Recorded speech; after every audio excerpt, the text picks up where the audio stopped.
Hello students, welcome to Amar tuition classes Sardar Nagar Ahmedabad.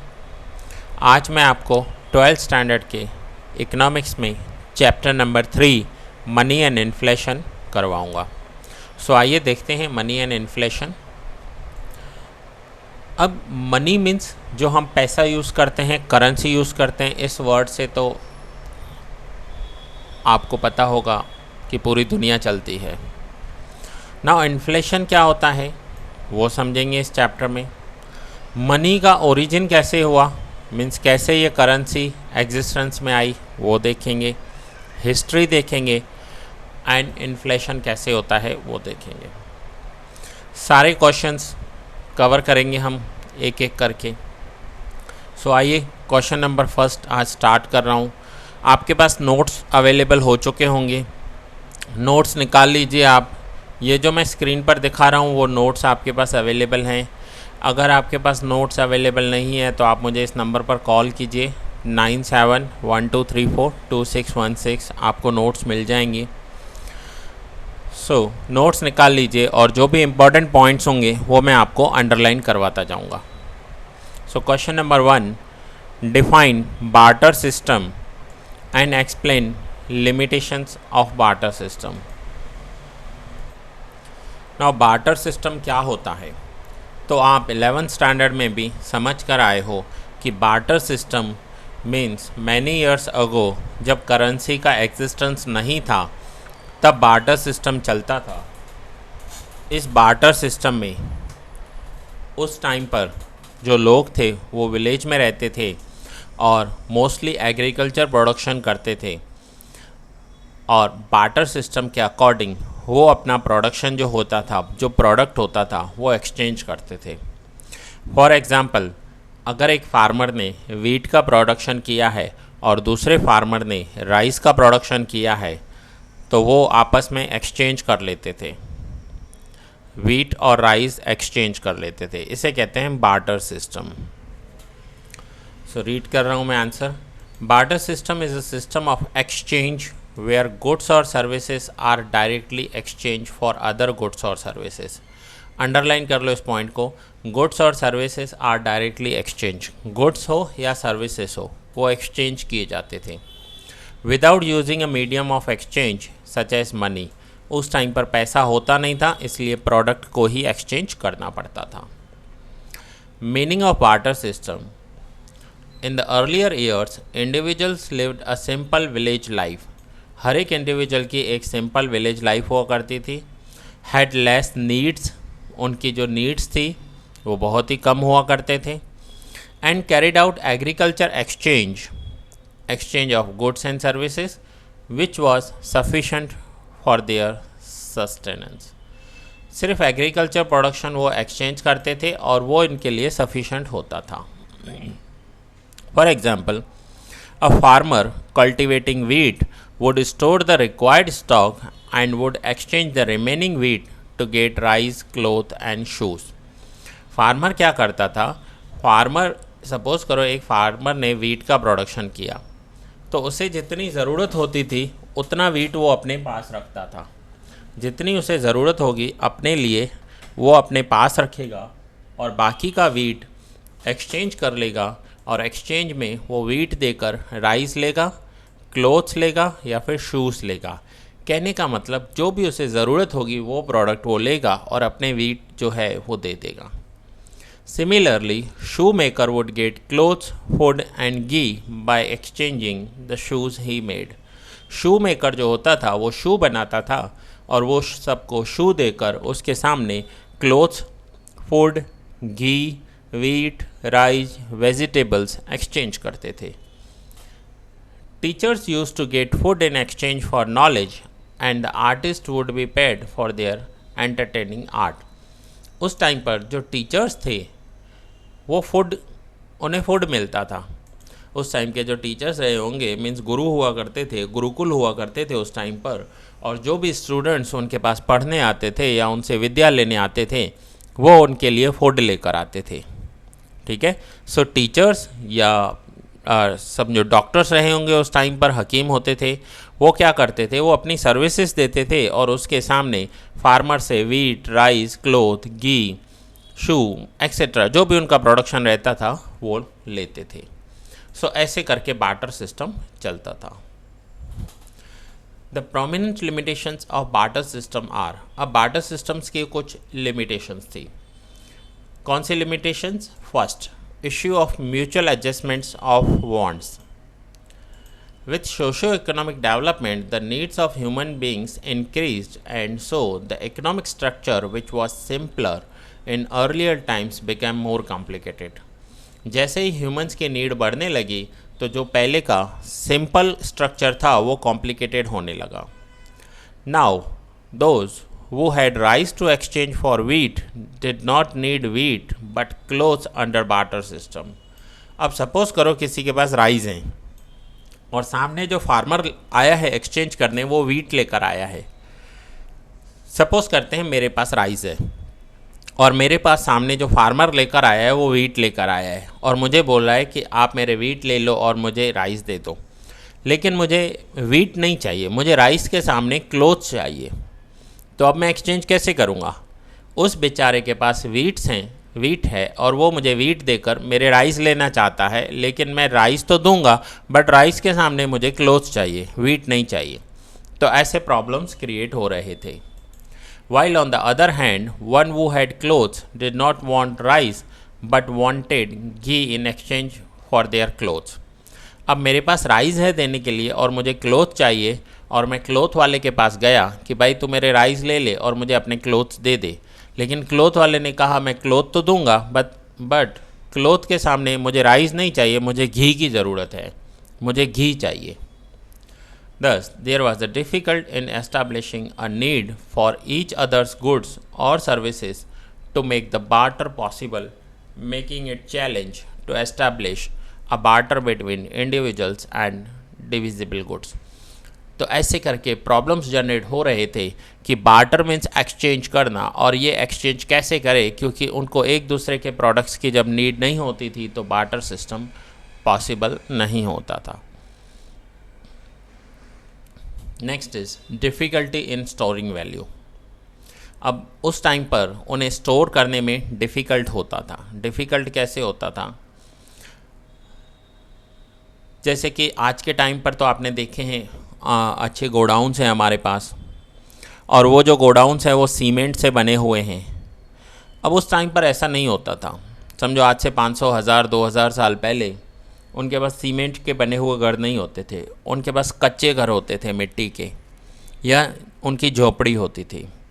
अब ऐसे time पर वो ऐसी झोपड़ी में गुड्स कैसे स्टोर करेंगे? एक एग्ज़ाम्पल लेते हैं कि इस साल बारिश बहुत हुई, ज़बरदस्त बारिश हुई, तो ऐसे में उनके पास जो रखा हुआ प्रोडक्ट होता था, चाहे वो वीट हो, राइस हो, वो एक बार अगर बारिश में भीग गए तो ख़राब हो जाते हैं, आपको पता है। तो ऐसे में उन्हें स्टोर करने का प्रॉब्लम आता था। दूसरा, सपोज़ करो कि मैं वीट का प्रोडक्शन कर रहा हूँ और मुझे वीट मिला भी, लेकिन मैं उसे स्टोर करके कहाँ रखूँ, कैसे रखूँ? पक्के घर तो होते नहीं थे, कच्चे घर होते थे, मिट्टी के बने हुए, घास से बनी हुई झोपड़ियाँ होती थी। तो ऐसे में डिफ़िकल्ट होता था कि वो इतना सारा प्रोडक्शन तो करें, लेकिन उस प्रोडक्शन को स्टोर कहाँ पर करें। ठीक है, सो ये पॉइंट आप इंडिविजुअली रीड कर दोगे।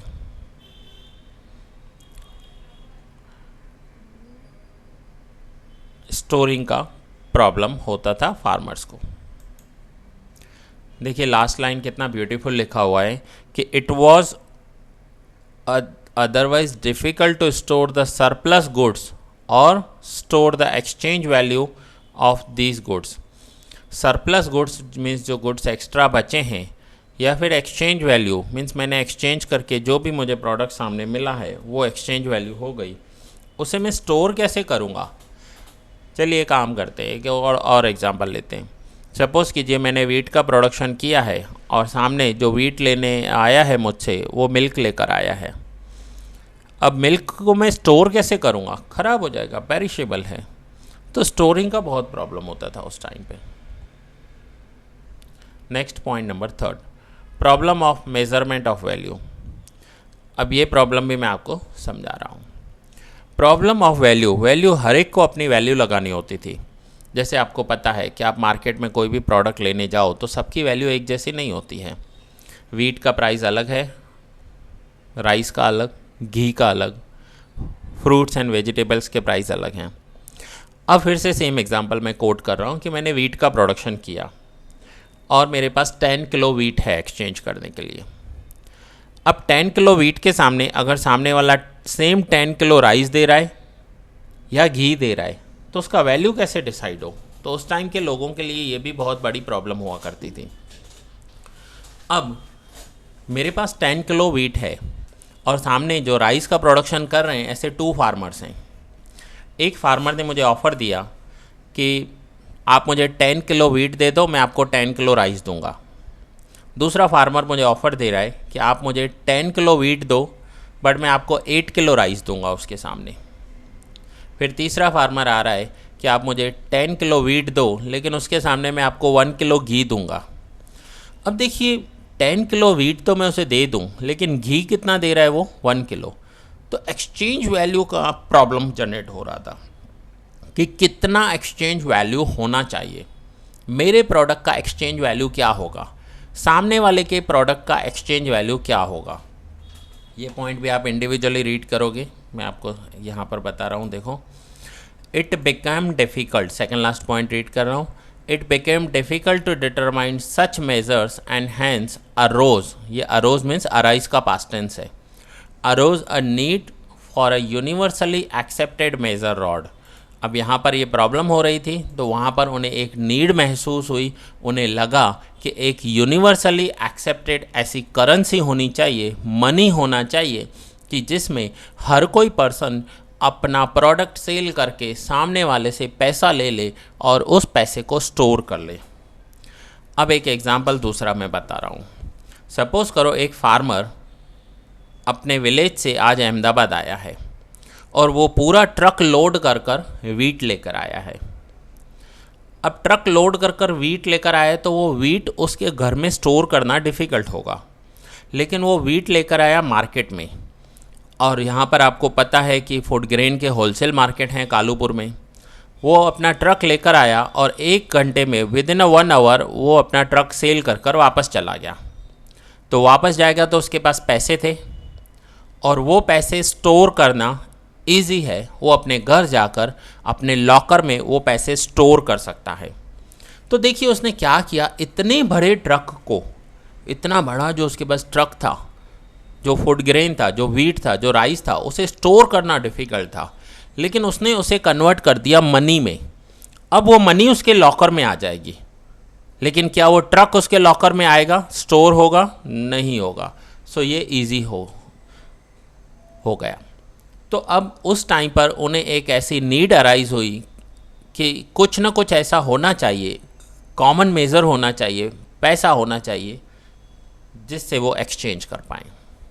And finally this led to the origin of money which became a standard measure of value and a common denomination of trade.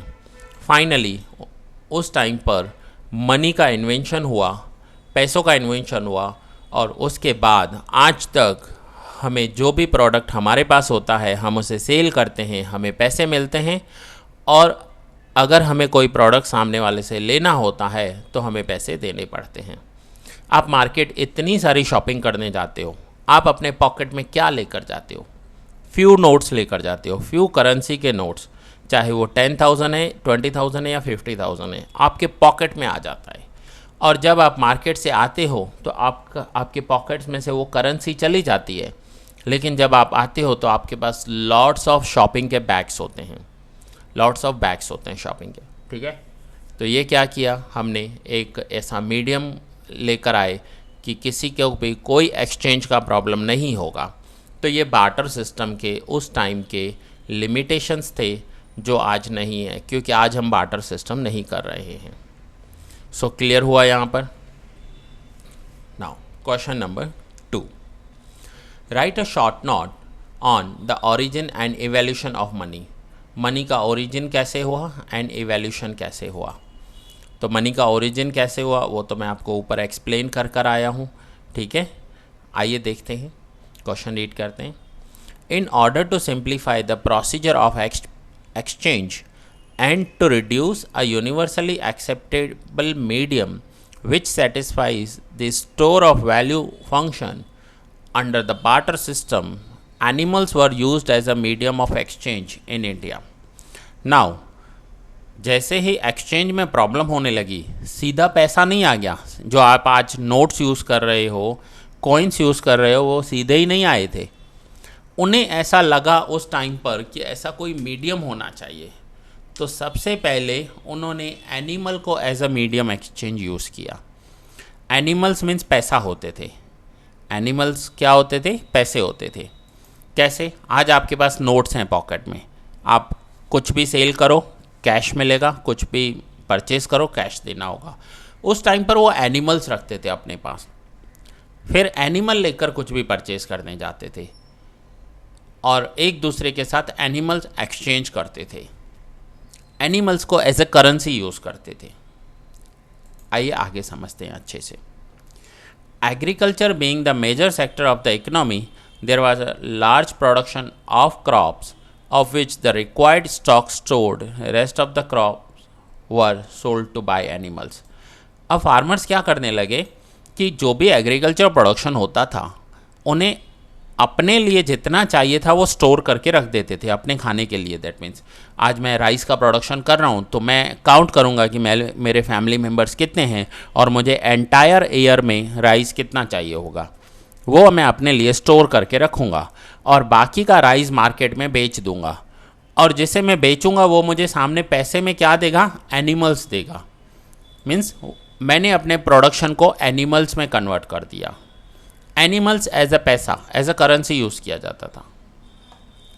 When required the animals could also be sold to get goods.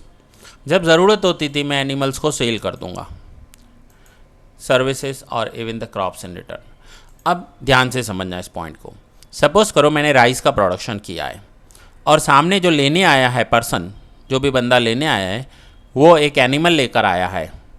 और वो animals कौन से होते थे पहले समझ लीजिए। In this way animals like horse, cow and buffalo came the means of exchange value for money and trade. अब ये हॉर्स, काउ एंड बफेलो ज़्यादातर यूज़ होते थे। अब मेरे पास एक पर्सन आया है, एक बंदा आया है, वो मुझे बोल रहा है कि मुझे राइस चाहिए और सामने मैं आपको हॉर्स दे रहा हूँ एक। तो मैंने क्या किया, उसे राइस दे दिए और उसका हॉर्स ले लिया हॉर्स। अब ये मेरा पैसा हो गया। अब इस हॉर्स को मैं कहाँ यूज़ करूँगा? मैं कहीं भी यूज़ कर सकता हूँ। मुझे घी चाहिए, मुझे मिल्क चाहिए, मुझे राइस चाहिए, मुझे वीट चाहिए, मुझे क्लोथ चाहिए। सो जो भी प्रोडक्शन में परचेस करने जाऊँगा उसे मैं अब ये हॉर्स दूंगा। तो ऐसे क्या हुआ, जो भी मेरे पास मेरे राइस परचेस करने आते थे, मुझे सामने पैसे में क्या देकर जाएंगे? अपने एनिमल्स, चाहे हॉर्स हो, काऊ हो, बफेलो हो।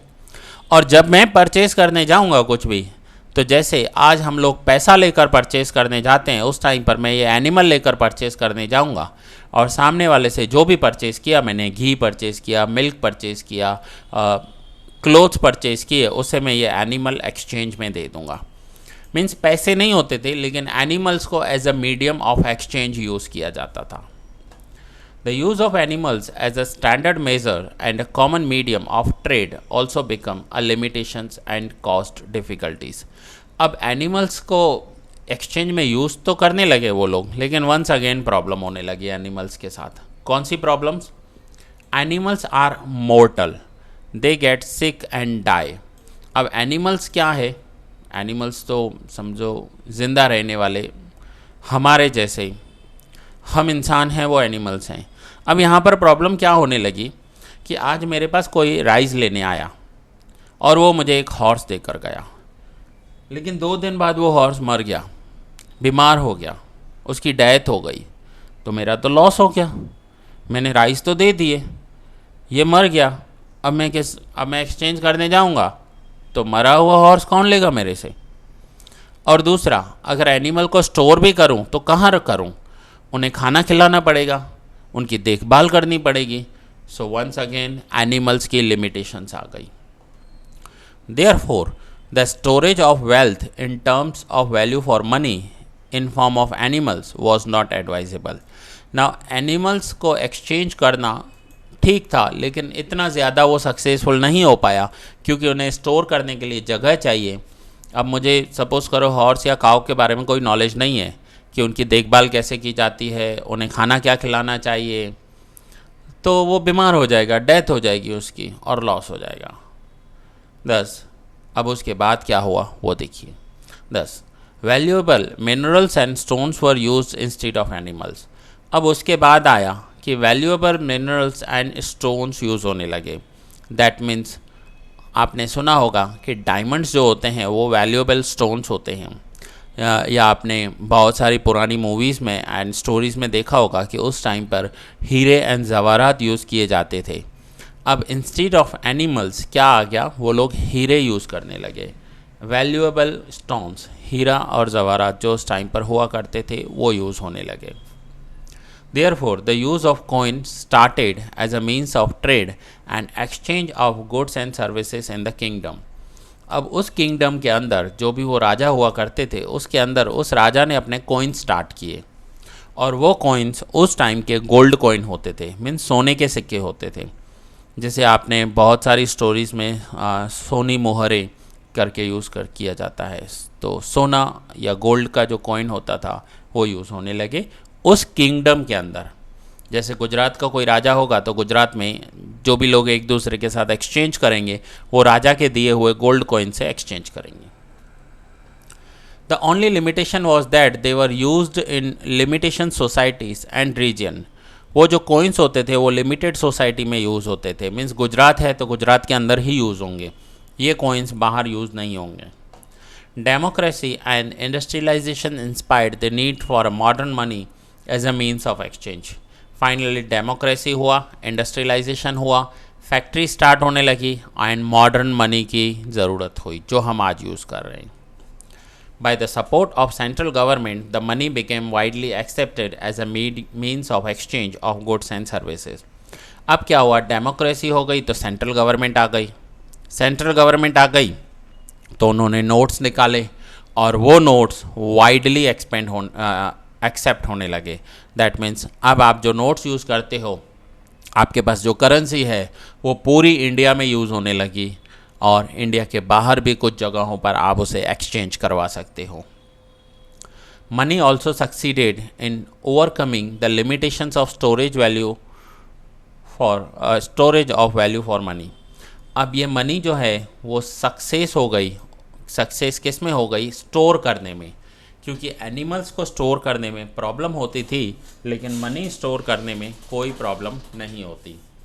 अगर आपके पास सपोज करते हैं कि एक हॉर्स का जो वैल्यू है वो 50,000 है और आपके पास ऐसे 10 हैं तो 5 लाख रुपीस होंगे। अब 10 हॉर्स को आप कहाँ पर रखोगे, क्या अपने घर में रखोगे, जगह कहाँ है? तो ऐसे में अगर उसके सामने आपको 5 लाख रुपीस कैश मिल जाए तो आप अपने लॉकर में रख सकते हो। तो फाइनली जो से स्टोर करने का प्रॉब्लम था वो सॉल्व हो गया। The advent means arrival of banking system made it easier to transfer and storage of money.